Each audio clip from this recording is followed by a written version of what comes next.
ভালো করে যদি তুমি লক্ষ্য করো তাহলে এখানেই তুমি অর্থটা বুঝতে পারবে। দেখো, এই পুস্তকস্থ বিদ্যা, এই বইয়ের মধ্যে থাকা বিদ্যা এবং অন্যের হাতে থাকা ধন, এই দুটো জিনিস কখনোই তোমার বিপদের সময় বা যে সময় তোমাকে দরকার ঠিক তখন তোমার কাজে আসবে না।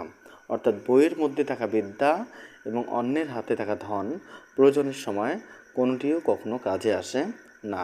অর্থাৎ দেখো, যদি ব্যাখ্যায় বলতে যাই তাহলে এরকমভাবে বলা যাবে যে জ্ঞান কেবল বইয়ের পাতায় সীমাবদ্ধ থাকে, কিন্তু মস্তিষ্কে বা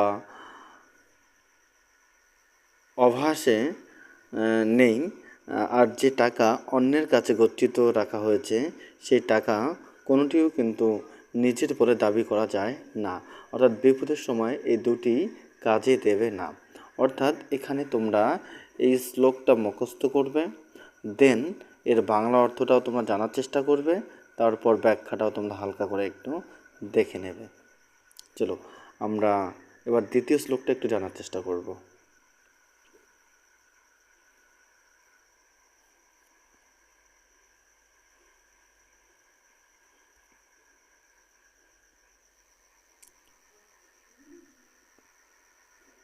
দ্বিতীয় শ্লোক দেখো, অতিদর্পে হতালঙ্কা অভিমানে চ কৌরবা অতিদানে বলির্বদ্ধ সর্বমত্ত গভীরতম। দেখো, অতিদর্পে হতালঙ্কা অভিমানে চ কৌরবা অতিদানে বলির্বদ্ধ সর্বমত্ত গভীরতম। দেখো, প্রত্যেকটা শব্দেরই অর্থ রয়েছে। প্রত্যেকটা শব্দের অর্থ জুড়িয়ে দিয়ে যে অর্থটা দাঁড়ায় এখানে, যার বাংলা অর্থ এটাই। দেখো, অতি অহংকারের ফলে লঙ্কা ধ্বংস হয়েছিল, অর্থাৎ অতি দর্পে হতালঙ্কা। অতি গর্বের কারণে কৌরবদের বিনাশ হয়েছিল, অতি মানে চ কৌরবা। এবং দেখো, অতিমাত্রা দান করার জন্য রাজা বলিকে বন্দী হতে হয়েছিল। সুতরাং কোনো কিছুই অতিরিক্ত বা অনেক বেশি ভালো নয়। অর্থাৎ অতিদর্পে হতালঙ্কা অভিমানে চ কৌরবা, অতিদর্পে হতালঙ্কা অভিমানে চ কৌরবা অতিদানে বলির্বদ্ধ সর্বমত্ত গভীরতম। অর্থাৎ অতি অহংকারের ফলে লঙ্কা ধ্বংস হয়েছিল, অতি গর্বের কারণে কৌরবদের বিনাশ হয় এবং অতিমাত্রায় দান করার জন্য রাজা বলিকে বন্দী হতে হয়। কোন রাজাকে বন্দী হতে হয়েছিল? বলি। চলো, সুতরাং কোনো কিছুই অতিরিক্ত বা বেশি মাত্রায় ভালো নয়, অধিক কিছুই ভালো নয়। এর আগেও আমি এটা বলেছিলাম, যে কোনো জিনিস অতিরিক্ত হয়ে গেলে সেটা খারাপ, সেটা একটা সময় দুঃখের কারণ হয়। আচ্ছা চলো, এখানে বাংলা অর্থটা তোমরা একটু দেখে নিবা, নেক্সট তোমরা ব্যাখ্যাটাও দেখে নিবা। দেখো, ব্যাখ্যায় কী বলেছে একটু সংক্ষেপে বলি। জীবনের সব কিছুর মধ্যে ভারসাম্য বজায় রাখা জরুরি, অর্থাৎ ব্যালেন্স করতে তোমাকে শিখতে হবে। যদি তুমি ব্যালেন্স করতে না পারো তাহলে তুমি টিকতে পারবে না। অর্থাৎ সব কিছুর ব্যালেন্স দরকার আছে। যেমন এখানে অহংকারের কারণে লঙ্কা ধ্বংস হয়েছিল, আবার বেশি গৌরবের কারণে কৌরবদেরও কিন্তু বিনাশ হয়েছিল। চলো আমরা এবার তৃতীয় শ্লোকটি জানার চেষ্টা করব।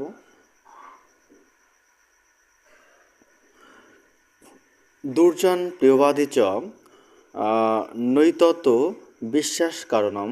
এখানে বিশ্বাস অকারণম হয়ে যাবে যদি আমরা সন্ধিটাকে বিচ্ছেদ করে ভেঙে পড়ি। মধুতিষ্ঠতি জিহ্বাগ্রে, বানানটা একটু মিস্টেক আছে, কারেকশন করে নিও। এই জিহ্বাগ্রে বানানটা একটু ঠিকঠাক করে নেবা। হলাহলম, হৃদয়ে এতু হলাহলম। চলো, দুর্জন প্রিয়বাদী চ, দুর্জন বলতে এখানে খারাপ জনার কথা বলা হয়েছে। প্রিয়বাদী বলতে যিনি মিষ্টি মিষ্টি বা সুন্দর কথা বলে থাকেন তার কথাই বলা হয়েছে।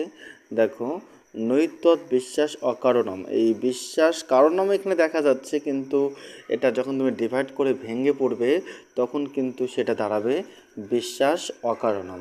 বিশ্বাস অকারণম,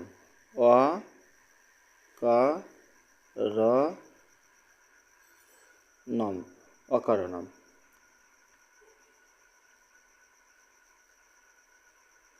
চলো, কোনো মন্দ ব্যক্তি, এর বাংলা অর্থ দেখো কি দাঁড়াচ্ছে তাহলে।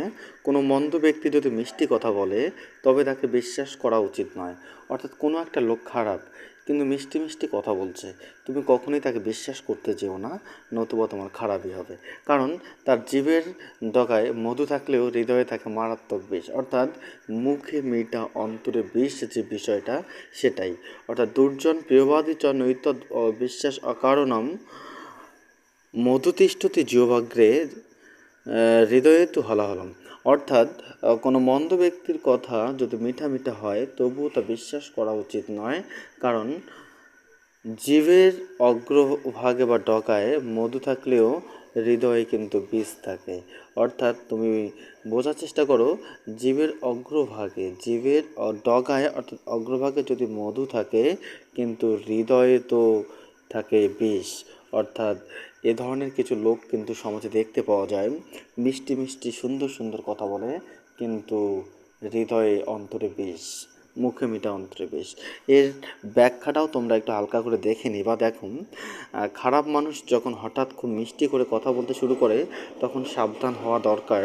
তাদের মুখের কথা শুনে ভোলা ঠিক নয়, কারণ মনের ভিতর তারা অন্যের অমঙ্গল কামনা করে থাকে। এটি অনেকটা বিষের কলসির মুখে দুধ মাখিয়ে রাখার মতো। আচ্ছা চলো আমরা এবার চতুর্থ শ্লোকটা পড়ার চেষ্টা করব।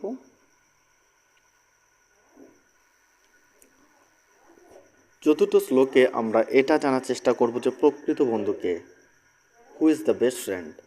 চলো,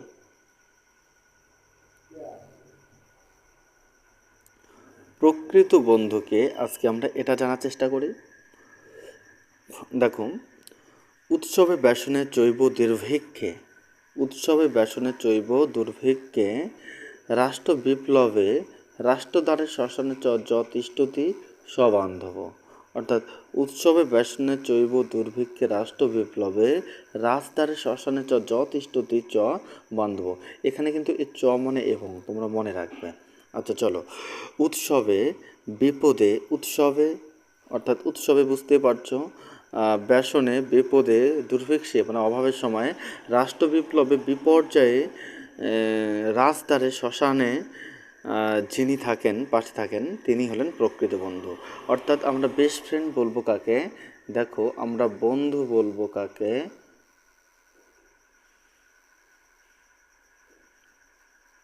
দেখো, উৎসবে বিপদে দুর্ভিক্ষে রাষ্ট্র বিপ্লবে রাজ দরবারে এবং শ্মশান ঘাটে যিনি তোমার পাশে থাকবেন সব সময়, তিনি তোমার প্রকৃত বন্ধু। অর্থাৎ যিনি সুখের সময়ও পাশে থাকবেন এবং দুঃখের সময়ও পাশে থাকবেন। এর ব্যাখ্যাটা একটু তোমরা হালকা করে দেখে নিবা। সুসময়ে তো সবাই পাশে থাকে, কিন্তু যিনি কঠিনতম সময়ে এবং জীবনের শেষ মুহূর্তেও সঙ্গ ত্যাগ করে না, তিনি প্রকৃত আত্মীয় বা বন্ধু। অর্থাৎ যিনি সুসময়েও থাকবেন দুঃসময়েও থাকবেন, তিনি প্রকৃত বন্ধু। কিন্তু বর্তমান সময়ে আমরা যেটা লক্ষ্য করি যে সুসময়ে বন্ধু অনেক, কিন্তু দুঃখের সময়ে বন্ধু নেই। তোমার আজ পকেটে অনেক টাকা, তোমার অনেক বন্ধু, আজ তোমার পকেট ফাঁকা, তোমার বন্ধুরাও দূরে চলে যাবে। চলো 5 নম্বর শ্লোকটা দেখো। 5 নম্বর শ্লোকে আমরা এটা জানবো বিদ্যার ফল কী, মানে বিদ্যা কী জিনিস আমরা সেটা এখানে বোঝার চেষ্টা করি। চলো, বিদ্যা দদাতি বিনয়ং বিনয়াত আদি পাত্রতাম পাত্রতাৎ ধনমাপন্নতি ধনাদ ধর্মশ্চ সুখম। বিদ্যা দদাতি বিনয়ং বিনয়াতি পাত্রতাম পাত্রতাৎ ধনমাপন্নতি, ধনম আপন্নতি হবে, এটা ভেঙে পড়লে পরে ধনাৎ ধর্মস্তত সুখম।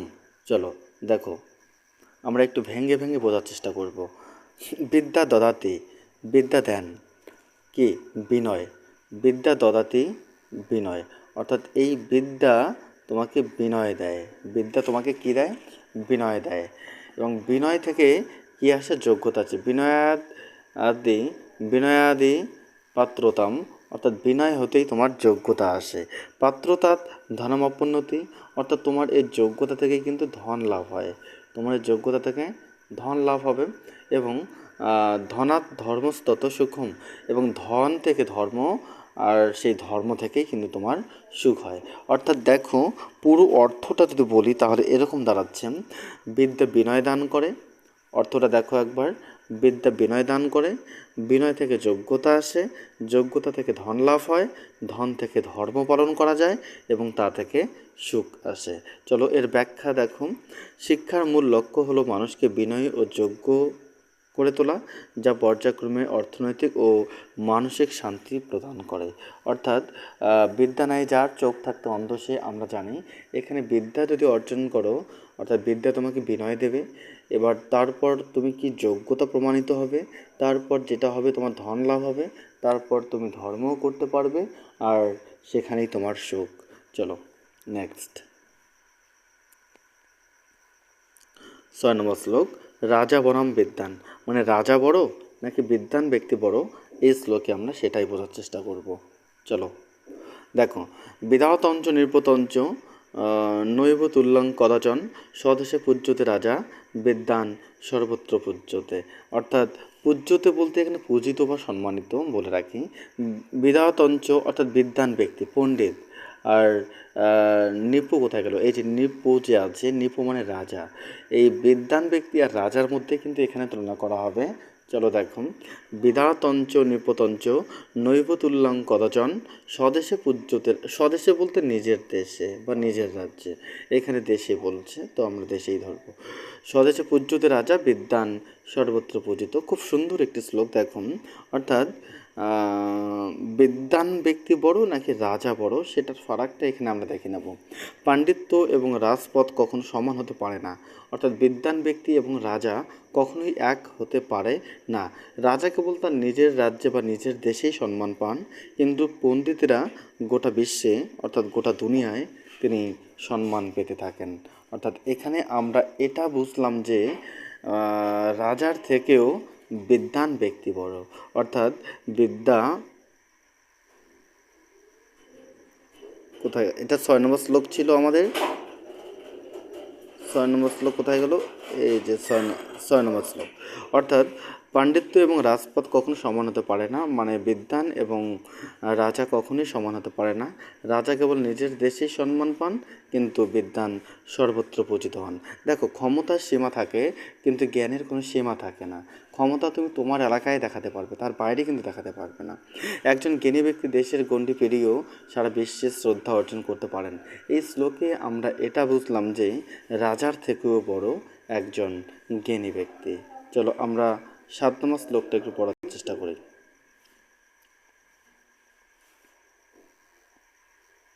7ম শ্লোক।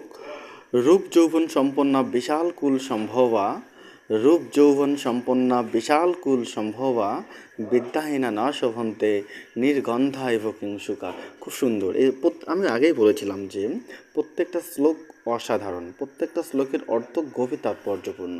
দেখো, রূপবান যুবক বা উচ্চবংশে জন্ম হলেও বিদ্যা ছাড়া মানুষ তেমনই শ্রীহীন, মানে সৌন্দর্যহীন। যেমন গন্ধহীন কিংসুক ফুল, অর্থাৎ পলাশ ফুল দেখতে সুন্দর হলেও কোনো কিন্তু গন্ধ নেই।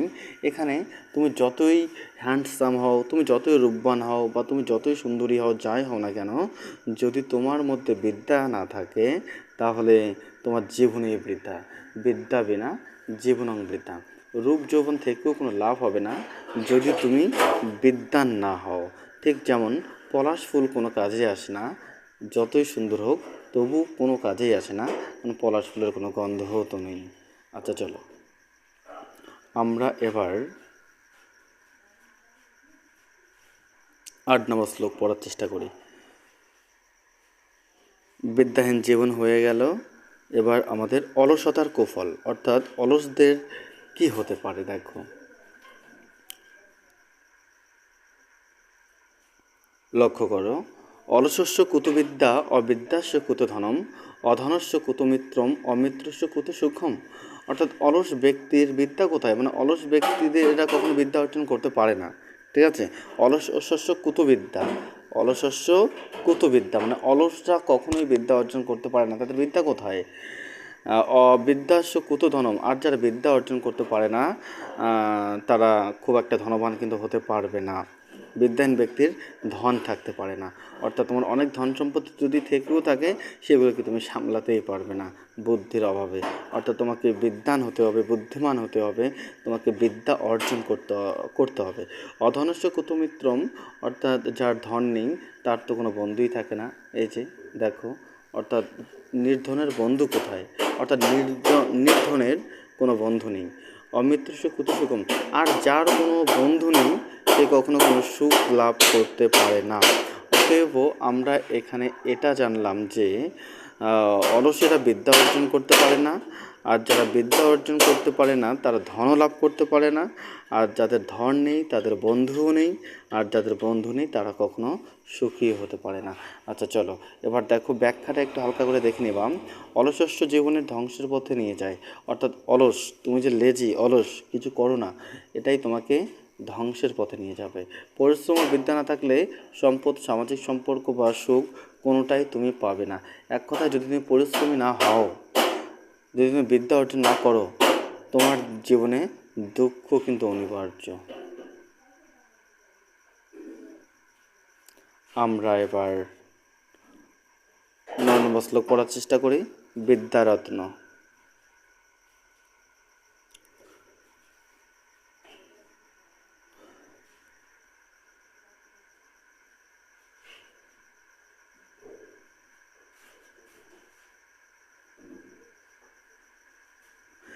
জ্ঞেতিভি বন্টতে নৈব চৌর নাওফি ন নিয়তে দানের ন ক্ষয়ং জাতি বিদ্যারত্ন মহাধনম। বিদ্যারত্ন মহাধনম, অর্থাৎ বিদ্যা হলো মহাধনম, এটা রত্নের সমতুল্য। এই বিদ্যার কখনো ক্ষয় হয় না।